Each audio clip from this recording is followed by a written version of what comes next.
According to Cover, a remixed text is a new and transformative form of art. It does not compete with existing texts, but makes use of it as the found material. Remixes itself are a work of fan art who seek to engage in a participatory manner. It's an act of writing, often from an avid member of a community, and it reorders existing audio-visual material, presenting new meaning to text, stories, or narratives by taking visual material and framing it differently.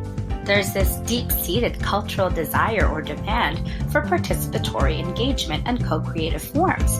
The idea that no text is purely original and that the people making these videos are fans of popular cult classics with a vast fan base, such as Harry Potter or Buffy the Vampire Slayer. According to ETEC, a remix is a form of creativity that puts into question the separation between the reader and the writer, and that's due to the concept of layering, in which the narrative is comprised of fused moving image and sound and audio. Layering is a digital form of a collage, in which effects, dialogue, and narrative-related music are used to create new meanings. For example, slowing down a video clip to imply longing looks between two characters who are not currently in a relationship in the existing narrative. The core remains, but is altered by what occurs at the different layers. Take a popular audio track using the awkwardness of relationships against the images of closeness to imply a pseudo-sexual or romantic component. Layering brings about the concept of interactivity, this idea of the fan voice and voting for an outcome. The viewers become co-creators the moment they actively interact with the narrative by reading about it, wondering about it, or questioning it. Take the reality show American Idol, in which viewers voted for the winner, or the TV show Glee, in which writers went to online forums to see what character relationships and theories people were buzzing about, and in turn influencing the show. However, these remixes bring into question copyright laws. There's this push-pull struggle between co-creativity and limiting regimes. Fans are often just expressing their love for a show by interacting and creating these videos. Educators often get students to take a real-life example and remix it in their own way. For example, creating a new ending or writing a new conversation between two characters in a book. It helps their critical thinking skills. But what is the difference between this and fan videos online?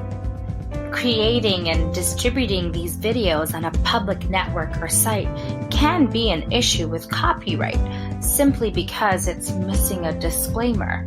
But is stopping this creative form of expression considered a form of censorship? Copyright law is the regulation of the creation, use, and ownership of literary and artistic works. The general copyright term in Canada has been the life of the author plus 50 years, giving creators enough time to benefit from their efforts with room for meaningful public domain. Copyright at the University of British Columbia is a bundle of rights with 6 subsections, including adaptation, the right to create derivative works such as abridgment, translations, or versions in a range of media, book to movie to video to online game, aka remixes. According to Hobbes, copying is a literacy practice in which people copy the work of others as they engage in many forms of expression, coming back to the idea of fan videos as an homage to a favorite show. But with this cut-and-paste culture, reauthored work may still be subject to copyright. In recent years, the United States-Mexico-Canada Trade Agreement, USMCA, extends copyright in Canada from 50 years after death of the author to 70 years. So, does it go against copyright to create a remix? Knowing UBC's copyright section on reproduction, the right to create identical or near identical copies of the work, it can be the distribution aspect, the right to make first sale of each authorized copy of the work, that is the issue. Even if the purpose of creating your remix was to express your love for a particular show, it's still ethical to give credit where it's rightfully due. So, unless you want to pay royalties, make sure you have a disclaimer. So, is a remix a copyright issue? As long as you're familiar with the proper copyright laws and are creating something new while maintaining the integrity of the original work, and of course adding a disclaimer, copyright is not an issue. Thanks for watching.